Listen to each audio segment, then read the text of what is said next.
time for the group date. I guess it's the next day. Katie and the guys all meet up on a sports field. We learned that sports was a big part of Katie's life. She played volleyball growing up. She's like, we have some, two big legends here.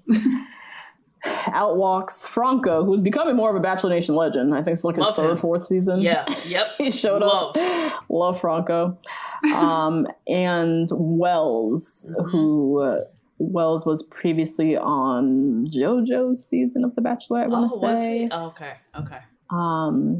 And he was like the bartender on Paradise, and is, people were saying he's going to be like the new Chris Harrison and all that jazz, but shout out to Caitlin and Tasia who took that. So.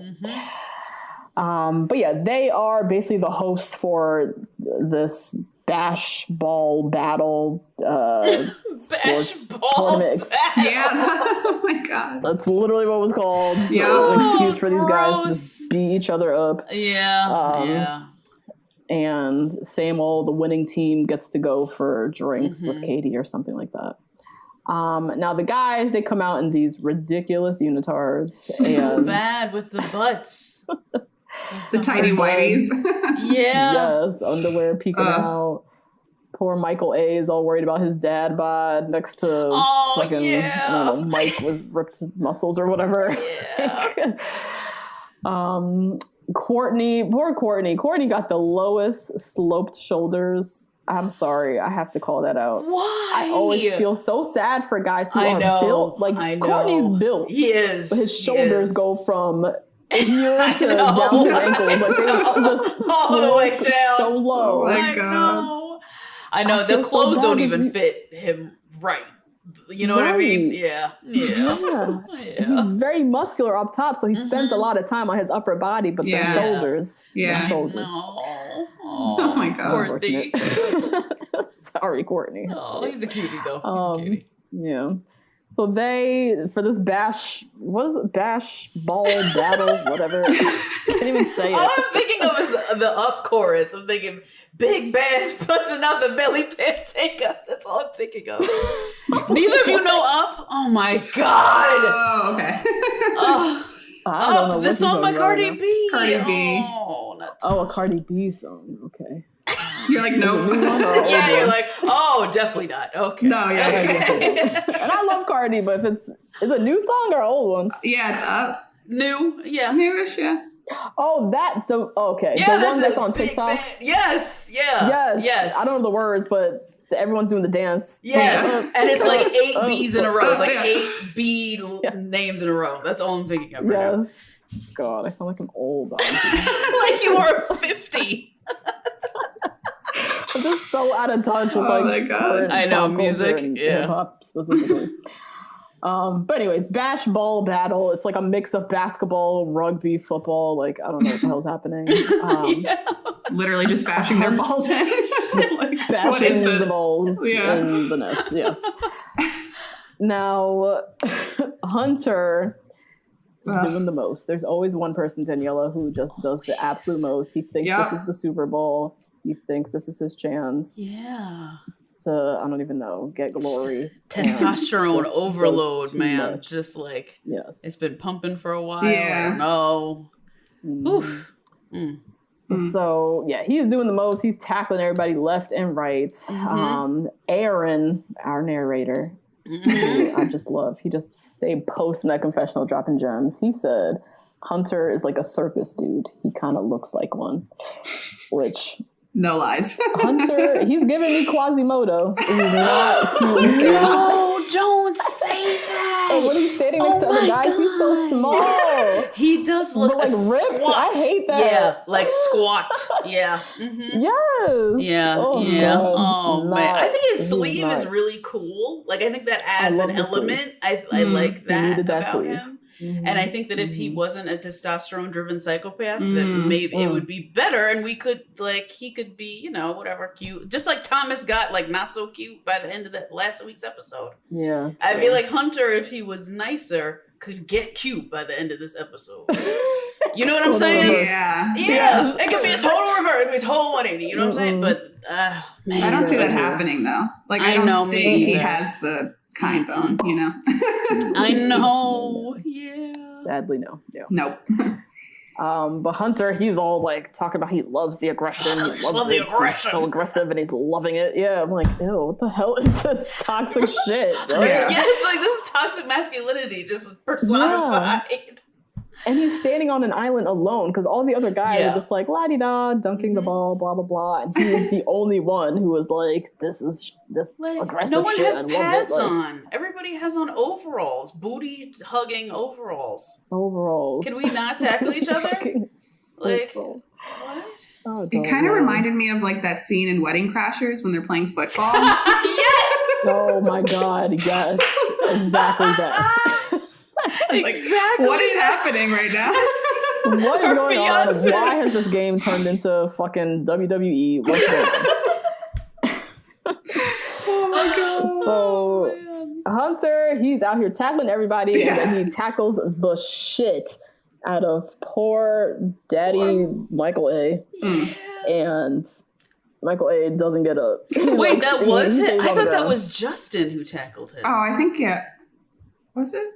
It was Justin. I thought it was Hunter who I tackled. thought it was Justin because Justin went over and was like, "I'm sorry, dude. I'm sorry." Oh, I thought it was Justin, and I think Justin just got riled up. You know what I'm saying? Yeah. And Got Justin riled up by is Hunter. actually very large, and so if he Jesus. pokes you in the, in the shoulder, you're probably gonna go down. So I know. And poor Michael A. His little Hunter's dad the died, and he reason got the game ton of changed, muscle. right? So yep, Hunter's the vibe. yeah. Yep. Yeah. So all the guys are like, all right, let's do it. We're doing this. Yes. Okay. So it was Justin. So Hunter, he kind of like instigated the whole move towards let's all tackle the shit out of each other. Yeah. But yeah, poor Michael A. He hit that ground, was not getting up, and Katie had to like call the game. She was like, "We're done." Oh my god. And then we learn that if someone gets hurt and they have to leave the bubble, they're done. Yes. Like they can't come back. This is not a rule for normal Bachelor, Daniela. No. It's normally you leave and then they go like visit you at the hospital. And then there's like a whole dramatic thing. You come back with like a neck brace or some stupid shit. Oh my god, they do this every season? Every season. Every season. Every season there's a dash ball battle of some sort. I was like, what am I watching? What is this? They do this with the Regular girls. season. They wrestle in Peter's season, they wrestled in lingerie. Oh my god, ew. Ugh. For Peter, of all people. Oh, God. Oh, man. Yeah. But yeah, I thought, so I have a little prediction / foreshadowing. When Katie says, if they leave the bubble, that means they're done for the show. I think that was very specific and strategic why they left that line in. Yeah. Because I think that might happen this season. Yeah. Either someone's going to get hurt and have to leave, or someone is going to leave. Yep. And leave. Leave, and they can't come back because they got to do the whole quarantine, yada, yada, again. So I think that's my prediction that's definitely going to happen. Now, Katie, because she called the game quit, she was like, there's no winner, whatever. Everybody come to get drinks, cocktail portion or whatever. And Katie walked in with this red latex dress. I mean, a look. Okay, a look. Somebody's making the choices now. They revoked her privilege of choosing her outfits because she's looking like something now. Yes. And also I think this is a thing with the chapstick mascara girls. As soon as they turn out one look, it's like, oh my God, she's everything. This is great. All of a sudden, you know what I mean? Yes. But this is good. This is a good look. This is good. This was my fave look, actually. Little vixen. Now she grabs Michael A first, checking in on him, seeing how he's doing since he almost lost his life earlier. And he Oh my god. Oh, poor thing. He shares that yesterday was his wife's birthday. His deceased wife, Daniela. Sorry, that's confusing. Yeah, that was like a wild card. I was like, what?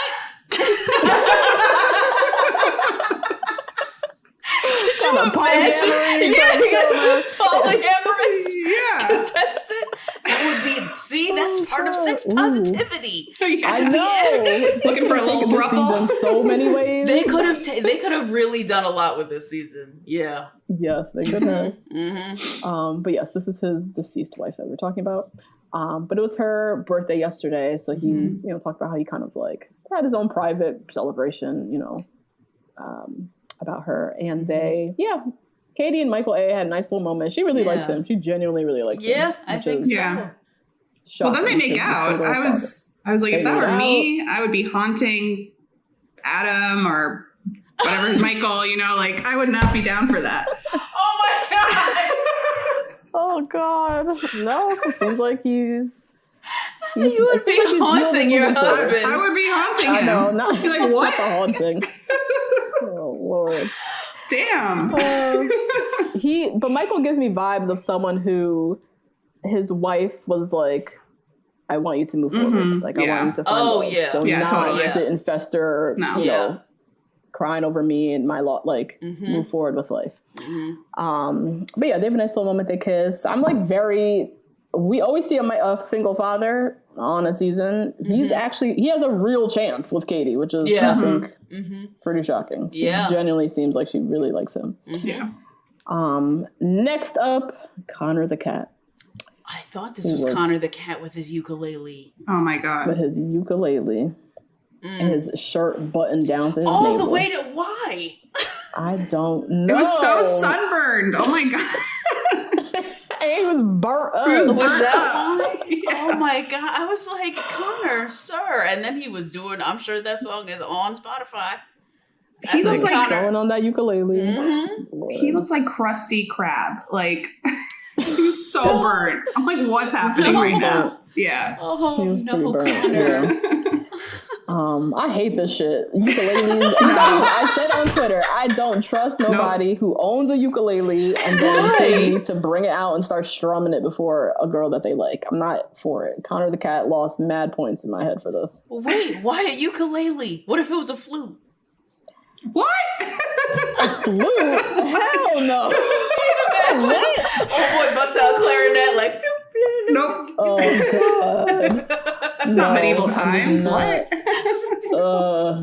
I don't know. The ukulele, I just feel like it's a move. I feel like guys go to Hawaii, they buy the ukulele, they learn one little song, and then that's like their thing. It's like part of how they go for girls. This fucking ukulele. I hate it. But I feel like she was soaking it up. Like, loving it. You know, she was unraveling. She was like in tears. I'm like, what? What's happening? She loves it. But that's like Katie loves. You guys said it last week. She loves a gimmick. She loves a costume, a gimmick, a song, a prop, a song, a costume. Yeah, she loves. She lives for those. Now let's see. Hunter, he's off with the guys, rubbing everybody the wrong way because they're all beat up from earlier today because he decided that this was going to be this was going to be the fucking like Premier League like championship game and was going extra hard and was like, today was so fun, wasn't it? And everybody's like side-eyeing him. And he, in his confessionals just talk about how he doesn't care about the guy. Like they're already forming and editing him into our new villain. Yeah, the new villain. He sounds a lot like Crystal from Ari's season. That's what that reminded me of. I remember Crystal was acting like this too. She was real like, how could he ever say no to me? Like, easily. There's 15 other people here. What are you talking about? Exactly. Yeah. But Hunter, he gets his little one-on-one time with Katie and he shows her pictures of his kids. He has 2 kids, I think. And he's feeling real good about it. They kiss. It's a whole thing. That was so manipulative to me, honestly. Because he's like, I don't do this. Yeah, I don't ever do this. I don't introduce my kids to anyone. And then he's like, oh, I'm Dad Hunter. It's like, ugh, no. Yeah, that's true. People do that in real life. Yeah. That shit is weird. Yeah. It is. Yeah, that is true. Back quickly at the house, Descartes arrives for Andrew S., who has his one-on-one date coming. Says, let's find our way to love. Now, back with the guys, Michael A., he shares with the guys that he is a widower. And this is where he actually got my invite to the cookout. Because I think that Michael is really the man to tell this story of falling in love after being widowed. Yeah. And he's doing such a good job with narrating this in a really authentic way. And this is pretty recent. 2 years ago was like pretty recently. Yeah. And him being open about the love story he wants to have with Katie, and he put it very, very well. I guess it was 2 episodes ago. And then now still honoring his wife's presence in his life and his marriage is a really beautiful thing. And I really appreciated how Michael is telling his story. Mm-hmm. Yeah. He had all the guys crying and sobbing. Stuff. It was cute. Sobbing. Oh, I love that he was like, I didn't want to be known as the sad dude. And then everyone was just like, so sad. Yeah, then it was extremely sad. Like Greg was broken by that. He like his whole perspective shifted from the story. Totally. Greg was in the confessional having breakthroughs, bawling his eyes out. Felt so inspired by Michael A. But he was spitting some truth. He was like, life is very finite. Do not waste your time. Exactly. Like, which is, I think, a perfect kind of push or call during this season or during any season, because you don't have a lot of time on this show. You don't have a lot of time with Katie, so you need to step it up. Now, Greg, as you said, inspired from a new man. Story. New man steps into his one-on-one with Katie, and being truthful to her, talk about how hard the process is, but she's very worth it. And Katie talks about how he has resting sad face. So she always looks over him. He looks sad. She roasted him. Worried. She eviscerated him. Your face is sad. What is going on? Yeah, you're a lost puppy dog. Like, what guy doesn't love to hear that? Right? Oh, God. But yeah, I think she was letting him know that she's always kind of looking out for him. Like, she in the pack of guys, she's always wondering what's going on with Greg, and she's seeing his little sad face. Yeah. She's like, one of her fears is that this process is too hard and he's going to want to leave. And I could see that. I can see that, and I don't know if that was some foreshadowing. Could have been a prediction. Yeah. I think somebody's going to, it seems like from the preview, someone's going to leave the show unexpectedly. Yeah. Might be Greg, even though he promises her in this moment that he ain't gonna leave, but so they kiss and cuddle, have their little moment, yada yada. Now, time for the group date. Rose and Katie awards it to Hunter. Oh my god, so strange. Very odd. I freaked out. Really... I was like, I'm done. What is this? The kids, the picture of the kids. That manipulation of those kids. Yeah, that's fucked up. She really fell for it. And Greg was obviously very butthurt because he always Greg, Aaron, all of everybody. They were all a mess after that. Yeah, very a mess. Because Hunter of all people, like what? Hey guys, that's a little taste of this week's episode. If you want to hear the full recap, head on over to patreon.com/2blackgirls1rose and sign up to get weekly recaps and other Bachelor content from us. See you next week.